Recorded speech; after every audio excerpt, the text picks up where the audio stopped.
In this video, we talk about The Great War Centenary Edition by Richard Borg.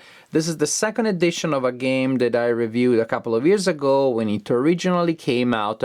It is an implementation of the successful commands and colors system by Borg that we have seen applied to many different games, including the ones in the commands and colors system, but other ones too. Here it is about, well, you guessed it, The Great War. So I reviewed the original edition, which is this one, back in the day, and now we have this new edition that you may be curious about and maybe you're considering purchasing. So what I'm going to do is simply to compare them. I'm going to have a look at the components of both, and the components only because, as far as I understand from what I've seen, gameplay is virtually the same, hasn't changed at all or much, and so it looks like the main thing is that the game is available since it was out of print, and maybe it has been upgraded component-wise. We'll see about that. The first thing to compare, since we are talking about components in this video, is the box. The box looks basically, the two boxes look basically the same. The old box is a little more colorful, the illustration has more contrast, and maybe you'll think that this is better because it gives you more like the fog of war, the mist of war. However, something that definitely is improved is simply the material of the box. The previous box was a little flimsy. If I'm pushing here, you can probably see that the lid caves in a little bit. This one is sturdier, definitely sturdier, and will offer better protection for the components. As we open the box, the next thing that we find are the player aids that are virtually the same as the player aids of the old edition. I really cannot see any significant difference. The color here maybe is a little sharper, but as you can see, pretty much same layout and, well, same player aids. Still, luckily enough, two player aids. Hooray! So many two-player games that come with only one player aid, but not this one. Finally, you can have a player aid for each player, as it should be. Then we have the rule book. The box of the new edition tells us that the rule book has been revised. Hooray! That means that maybe there were problems in the first edition that frankly I don't recall now because I haven't played the game in a while. But this is the new rule book. This is the old one. So new one and old one. At least when it comes to the layout, it looks like they are very similar to one another. I'm pretty sure you can get a sense of that. I guess some of the illustration changed, but the organization of the test with plastic figures, targeting template, targeting dice, figures template, dice. The organization of the test appears to be identical. So, well, it doesn't look at the rule book. It doesn't look like they changed the organization, original layout of the rule book. Terrain tiles, these are the old ones, and again, I don't see significant difference in the terrain tiles or in the tokens that you have here. They're thick, and that is nice, but so were the ones in the original edition. We got terrain tiles for, you know, when you add trenches, when you have specific terrain features.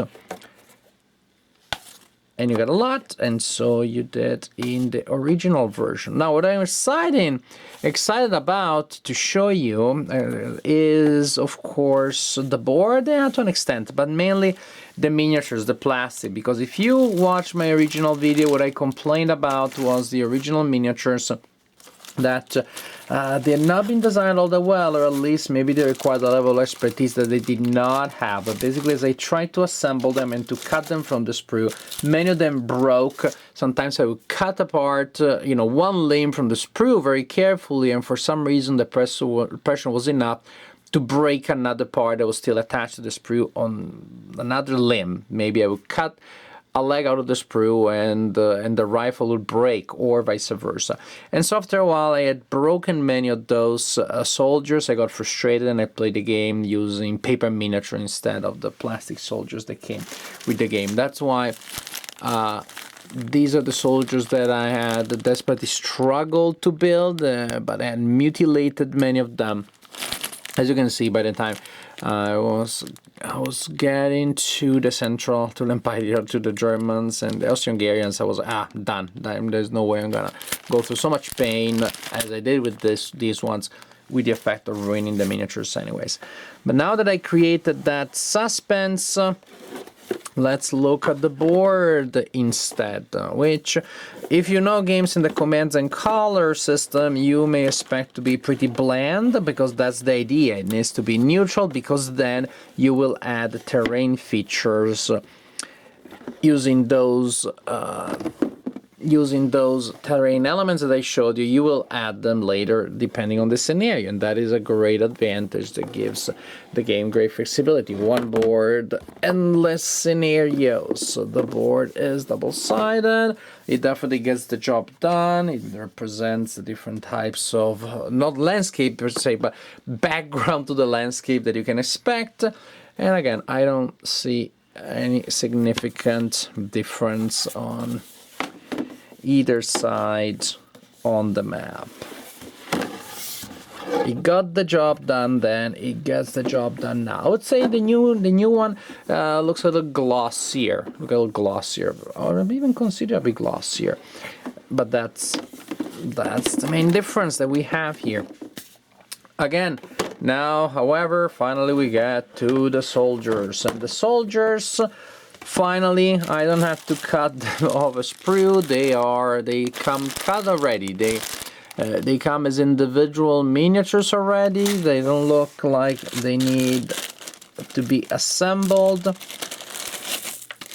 And so they look much more like plastic toys, right straight out of the box.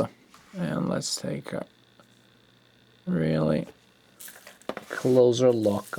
So to me this is a considerable advantage. Hooray! Finally I don't have to use paper soldiers instead.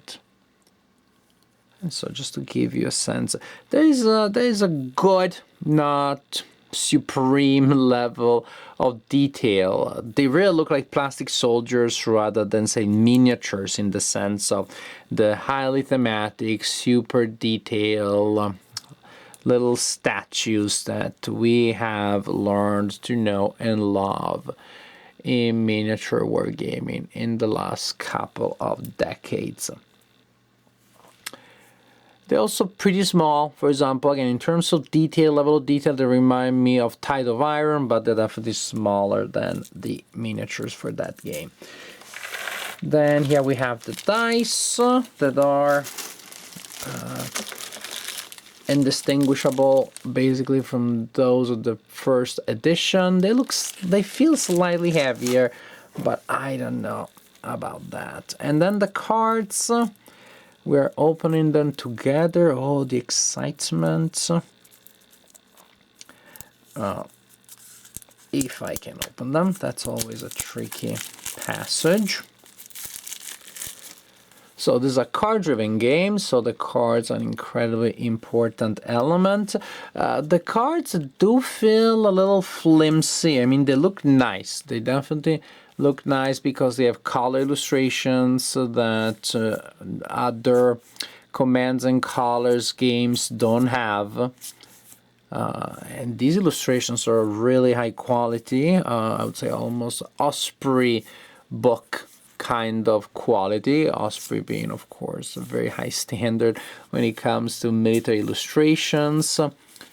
But again, not very thick and not very sturdy. Most of you normal players will sleeve your cards anyway, so I guess that's not a problem. For me, that is, well, I don't like to sleeve cards, so that is less exciting. Let's see how the cards of the old editions look like and felt. These are the cards of the old edition. Well, on the plus side, or to be fair, well, same size. No, these ones are slightly bigger. The new edition has slightly bigger cards, and the old ones were pretty much just as flimsy. The illustrations, as you can see, were already there, and the quality was already there. So just slightly bigger, but other than that, I don't see any significant change or improve in the layout. Or, well, I don't know in what. In general, that is pretty much my assessment. This edition doesn't look much like an improved edition, but really like mainly a reprint, so with better, in fact, with functional, with playable, with usable miniatures. Other than that, it's pretty much more a reprint than anything else. The game is good, mind you, the game is really good. I hope that you watched my video back then, you can still watch it, it's still out there.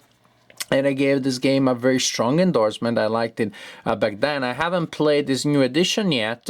I might soon. I don't know yet. There's so many games to play. But I know that the game was good in its previous incarnation. And now what we have here is an almost identical version with improved soldiers. And that is no small detail. That is no small detail because, oh well, because the first edition, the soldiers were so problematic for me to cut and to build that I couldn't even play with those.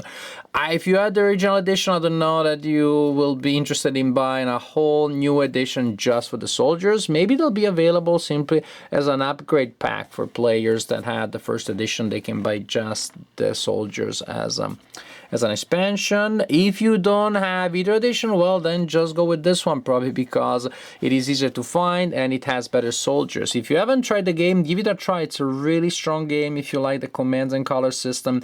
This is a game that definitely you feel belongs to that family, but also has a lot to offer that the games don't have. It is thematic, it is atmospheric.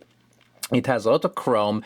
It feels like Commands and Colors, and it feels like the Great War, which is, well, pretty good. That's pretty much what you want from a Great War game based on a Commands and Colors system. It seems obvious, but, you know, there are games that don't keep their promises. This one did back in the day. And since the game seems to be the same, I'd say, again, it does the same thing here. As for components, no significant change. Anyways, here, this is my assessment about the components of the new edition of the Great War, Centenary Edition by Richard Borg.